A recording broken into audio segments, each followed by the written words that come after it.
Hello and welcome to the latest episode of the Beatson Cancer Charity's podcast, Beatson Talks. My name is Laura Boyd, and as always on this podcast, we share stories of people living with cancer or people who have friends or family going through cancer, basically anyone who has been touched by the disease. And we're so delighted that people come on and share their stories, like the lovely Clare Bauld, who is joining us today. A ray of sunshine in her Beatson yellow. Clare, you got the memo, didn't you? Yes, it was the yellowest thing I own, so I thought best wear it today if any day. You look lovely. Clare, tell me a little bit about your experience with cancer, first of all, if you don't mind sharing that with us. Yes, so I had my first diagnosis in 2020. So I was experiencing a lot of abdominal pain, and the abdominal pain crept up and started to affect what I felt was my lowest rib. So I went to my GP and they suggested that it was probably costochondritis or something like that. And I got given the ibuprofen gels and things like that. So I got kind of bounced back, and then I've started to just get bigger, like lower down. Mm. And it was COVID, and I thought, am I just like gaining weight because I'm not doing things? Yeah. But then this pain got worse and worse. So I went back to my GP and they sort of looked at me and said, it's probably just pain, maybe try and lose some more weight. So I took up running and, started changing my diet. And then it got to a point where the swelling was just like not right. Yeah. And you could tell in your own body, I was like, this isn't right. So third time at my GP's, and they said, okay, we'll send you for an ultrasound. So I thought, that's good. And then that next evening, I woke up about 5 a.m. with this like intense pain at my lower right hip. And I kind of rushed up because I thought I was going to be, ill, and ended up collapsing in the bathroom, and I hit my head on the sink. Clear. So my partner called NHS and they said, well, if it's a head injury, you have to go to A&E. So it was COVID, so it was a ghost town. Oh, yeah. And I got seen really quickly and bounced from kind of department to department where people thought, well, wait, that's weird bloating. And it was, like urology wanted to check, and then this department wanted to check, and then they thought scans, and it was getting more and more doctors were getting involved. And I thought, this doesn't feel like I've just banged my head. Yeah. So ended up with gynecology, and what they found was basically what they call a giant cyst.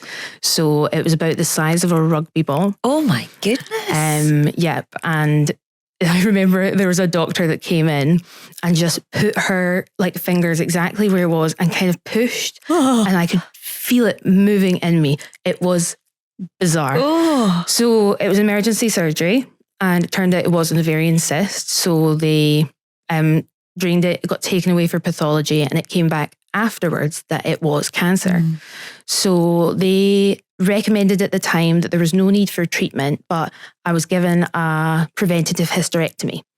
So that was 2020, and basically the hysterectomy put me clear, and I just had follow-up checks and things like that.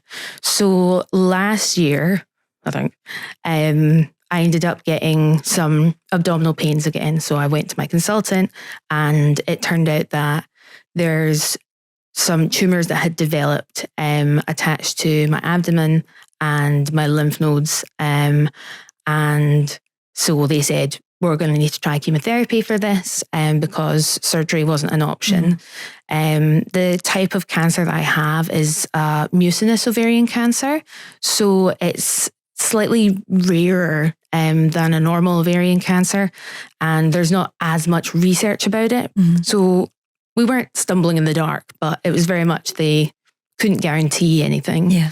So I did the kind of blanket carboplatin, which is the hair loss chemotherapy, and unfortunately that didn't work for me. So then they put me onto a chemotherapy that's actually used for bowel cancers, because the cell structure for my type of cancer and a bowel cancer cell are quite similar. Yeah. And that was the kind of end of November last year. into this year, and I got amazing results. So things that had metastasized in my liver had almost disappeared, and the tumours in my abdomen had either stayed the same or shrank. So they kept me on a maintenance chemotherapy. And recently, unfortunately, my numbers have gone up again. So I'm back on the more intense regime, but that's where I'm up to at the moment. My goodness, right. A whirlwind. Well, you speak so brilliantly and so eloquently about it, where I'm like, oh my goodness, this is a lot. First of all, if you don't mind me asking, what age were you then when you had to have the hysterectomy and all the kind of first lot of treatment? What age were you then? I was 25 at the time. Which is so young. And I know I've spoken about this with my friends before, and you always think, right, I would just want everything gone. We say the same with breast cancer. You're like, I just want everything gone. But actually, when you're faced with that is a massive thing to have to deal with as a woman at that age. How was it psychologically, I guess? Yeah, it was quite interesting. So for me personally, I was never really interested in having biological children. Yeah. I was always interested in adoption. Yeah. So it was kind of a blessing in a way, because I thought, I've got so many friends that if they were given this news would be so devastated to lose their fertility. But it wasn't something that I had to deal with in terms of like a loss of a future I wanted. Yeah. But I always described it as you're still losing something. So obviously I'm on hormone replacement therapy. And I always remember something that actually did upset me was I was watching just TV or this advert came up for Bodyform for like period pads, I think it was. And it was an amazing advert all about how having a period kind of connects women together. And I was watching it and I was like, like a little bit of, and I hate to say it, but like my womanhood has been taken away. And it was really, really strange feeling. And I was not expecting to be taken off guard like that. So it was interesting in some ways. They had conversations where there'd be nurses in the room and people are kind of looking at you with like the little bit of pity in their eyes.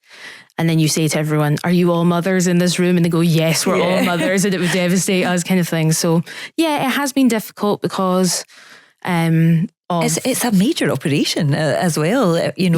Taking the rest of it aside, it's a huge thing.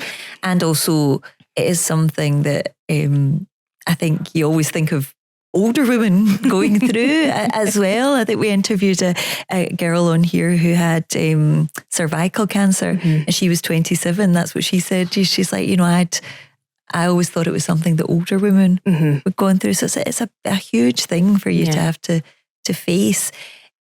How have you coped? Tell me a bit about some of your coping mechanisms with all of this, because for you to have it and then it to return is also massive. So perfectly, I can circle right into the Beatson. So my way of coping has always been journaling. I'm a huge believer in journaling and the power of writing. But when it was last year and the first chemotherapy hadn't worked, I'm quite, I like to have the numbers. I like the information from doctors. And I'd asked for a prognosis and what was the worst case. And my doctor had said to me about 6 months is probably what I was looking at. So, when you hear end of life conversations, there's no right or wrong way to react. But I was very fortunate. I had lots of family around me. So went through kind of the grieving process and all that kind of thing. And then I was really lucky because someone suggested to me about the Living with Uncertainty counselling course that there is at Beatson. So I know that there's two of them. There's one for fear of recurrence for people who are struggling out of fear of recurrence. And then the Living with Uncertainty course is for people who have an incurable diagnosis like myself or a terminal diagnosis. And it was one of those ones where I thought, do I really belong in this room? Is this really for me? And the moment I started the course, it was just this wonderful weight was lifted.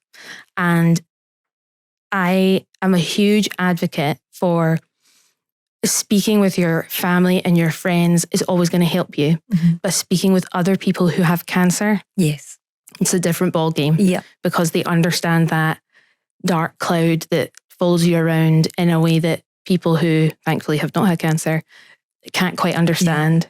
So the Beatson kind of facilitating being able to meet other people from hugely different walks of life from mine, and being able to share the commonalities of going through treatment, of having end of life discussions. You know, it was people from all different walks of life with this shared unit. So yeah, and it was ACT therapy, which is acceptance and commitment therapy. And it was a 6-session course, obviously totally free on the Beatson. And it was just fantastic. It's absolutely fantastic. That sounds amazing. Gosh, this is, you know, we're so many series into this podcast, and every time I learn there's another new course, or there really is something out there for everyone.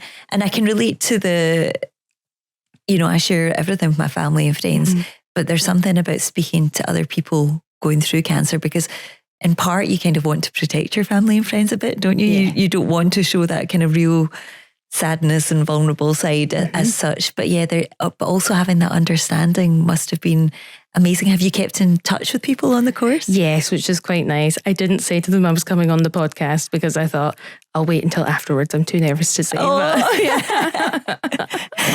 how has that been, speaking to them? As you say, has it made a massive impact? Yes. So it's a very, as you say, difficult thing to be vulnerable about such frightening topics. Yeah. Like, I don't want to sit down and upset my mum talking about, thinking about, how many years have I got left? What a horrendous thing to have to say to a parent. And I think when you're around other people who also have, sadly, difficult things to say, it's so much easier to say them. Yeah. Because you know that the person sitting next to you totally understands that feeling. Yeah. Unfortunately. Yeah. But it was lovely. And I think World Cancer Day this year was united by uniqueness. Yeah. And that happening at the same time as me doing that course could not have been more perfect. Yeah. I was like, that's exactly it. We're all different people, but we are united by this one kind of difficult journey that we're all on. Yeah. Pretty horrible thing, but it's brought, I guess, some great people into your life as well. And tell me a bit about what life is like just now. So you are a musician and a singer. Give us a song. No, I'm joking. If I must, no. How has music helped? Has it helped? Yeah, so I'm a musician, but I primarily teach, and I love to teach. And something that was really difficult was during that first chemotherapy, you have to obviously work with a compromised immune system. And I mostly work with children in big groups. And they're always snotty. Yes, exactly. Any teacher will tell you that they've got a cold 24/7. So I had to give up my work, and very much as a self-employed person, my work was such a huge part of my identity and what I was. So while I was going through this huge transition, becoming a patient, becoming a person with cancer again, I was also losing that part of myself that was a teacher and a musician. So that was a very difficult experience. That was tricky. And I'm really fortunate now that I've been able to step back into doing some teaching and doing some performing, which is just kind of, it fulfills that little part of your identity that's been a bit hidden for a while. Yeah. And it's something that, again, I don't think people talk about very much, that losing your work can be a really huge, difficult part of cancer. It doesn't sound like something you should be worried about when your body's what your priority should be, but your mind is where you live all day, every day. So that was very difficult, losing my work, but it's been wonderful going back, obviously. And when I don't want to make it sound cliche or anything, but I find when I sing, it kind of helps me forget about things, because you're in that moment, and it's a great release. Have Absolutely. you found that? Yes. So I feel very fortunate that I'm a musician, because it is such a wonderful, powerful tool for healing and processing things. And in a very practical way, I'm very lucky to be a musician, because it made fundraising for the Beatson really easy. Because I know so many other musicians who are willing to come together and perform and, make like a kind of special event so easy to organize. Because it's great when you can just text your best friend and be like, would you please come and sing this for 20 minutes? And they're not going to say no. They can't. Has that been important to you to give back? Yes. And I think you'll know this yourself, and anyone who's ever come onto this podcast, I'm sure, when you know that the Beatson has given you so much, you just, if you can do something, you will do something. Yeah. It's completely irresistible. So yes, I've done fundraising, and it's that way where there's no selfless act. So obviously you're giving to charity, but it fulfills you, because one, you feel like you're contributing to an organization that's, helped heal you and, continues to support you. And two, you're doing something productive. Yeah. You're not just sitting being someone with cancer. Yeah. You're someone with cancer who's got purpose. Yeah. And I think that's really important. Having a focus, I think, is a really big thing, and something to plan and kind of work on. It is amazing. Claire, tell me a bit about what life looks like now. How are you feeling, and have you got things that you're looking forward to? What are you kind of up to at the moment? So at the moment, I'm in a cycle of the kind of harsher chemotherapy at the moment. Is that in the Beatson, you go in for that? Well, actually, I'm very fortunate that there's a clinic at the New Victoria, and some people don't know about that. And because I live on the south side of Glasgow, I get to go there. So it's just a little bit handier. But obviously I do go to the Beatson for my clinic appointments, and sometimes blood transfusions and extra things like that. So at the moment I'm in cycle 2 of 6 of this treatment plan. And as most people will know, you get your halfway CT, and there's the scanxiety and things like that. But it's not so, it doesn't affect me dreadfully in terms of kind of sickness. It's more fatigue, and I get abdominal pains because the chemotherapy is again like a kind of bowel cancer chemotherapy. There's gastrointestinal side effects, so I'm able to go about it day to day, but obviously just you have to pace yourself in a way that you don't want to. And I'm 31, and everyone around me is very much like career, moving to and you can feel stuck sometimes. And you can feel like your world is kind of shrunk down. But I think that you can actively find ways to fill your smaller world with purpose and with, activities. And I've been very fortunate that lots of my friends and family are willing to go on really slow walks around the pond rather than going around the whole park. They're probably grateful for a slow walk. That's true. Yeah. They're like, I hope Claire's free today. You're the good excuse for that. What other things do you do to fill your days? So a lot of music, obviously, and I do a lot of like art and drawing. The dreadful thing when you get end of life conversations is you think, well, I'm just gonna do everything and go everywhere and blah blah blah, and then you're skint. But I know. So I have been very fortunate. Some of my friends have been up for traveling a little bit and doing kind of like little mini trips. So I did Paris, and I've done Copenhagen. Oh, lovely. So yeah, and I'm doing Valencia kind of the end of the year, and it's just like taking something that would be like a bigger adventure that you'd want to do when you're younger, and just modifying it to what you're capable of. Because just because you're going through treatment and maybe you're someone who's having to isolate doesn't mean that you can't tailor your life to what you can do. Yeah. And I think that's important as well when you're someone going through something incurable or perhaps terminal, is to try not to, you're always going to grieve the life that you wish you were living, but not to miss out on the life you still can live. Oh, it's so important. Yeah, that's an amazing way to look at it. And also, I think to have things to look forward to always helps, doesn't it? Special dates in the diary. You mentioned family and friends there. How have they been in all of this? So I've got an interesting kind of situation with family because my mum had ovarian cancer when she was in her late 40s.